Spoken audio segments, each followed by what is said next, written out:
ವರದೇಶ ವೆಂಕಟೇಶನಿಗೆ ಲಕ್ಷ ತುಳಸಿ ಅರ್ಚನೆ ಮಾಡಬೇಕು ಅಂತಿದೆ.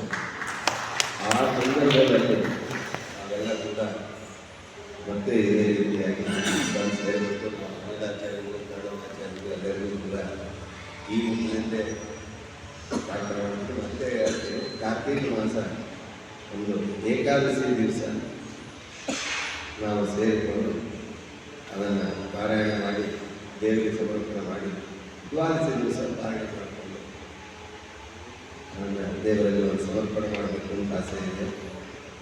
ಅಷ್ಟರಲ್ಲೇ ಇನ್ನೂ ಹೆಚ್ಚಿನ ಪಾರಾಯಣಗಳಾಗಿ ನಾವು ಸಂಖ್ಯಾ ಹೆಚ್ಚಿನ ಮಾಡಿಕೊಂಡ್ರೆ ನಾವು ಗಂಡಸರು ಚೆನ್ನಾಗಿದ್ದೇವೆ ಅಂತೇಳಿ ತೋರಿಸ್ಕೋಬೇಕಾಗ್ತದೆ.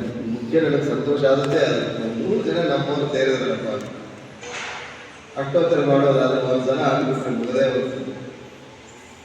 ಅಂದರೆ ಒಂದು ಸಲ ಅನ್ಬಾರ್ದು ನನ್ನ ಅಭಿಪ್ರಾಯ ಅಲ್ಲ, ಅಂದರೆ ಜನ ಸೇರಿದ್ವಿ ಅಂತ ಆನಂದದಾಯಕ. ನಮ್ಮ ಅನಿಲ್ ಅವರಿಗೂ ಜಗನ್ನಾಥ ಮುಂತಾದ ಯಾರ್ಯಾರು ಇದ್ದೀರಿ ಇದಕ್ಕೆ ನನಗೆ ಸ್ವಲ್ಪ ವಿಶೇಷವಾಗಿ ಗೊತ್ತಿಲ್ಲ. ನಮ್ಮ ಅಪ್ಪಣ್ಣ ಅವರು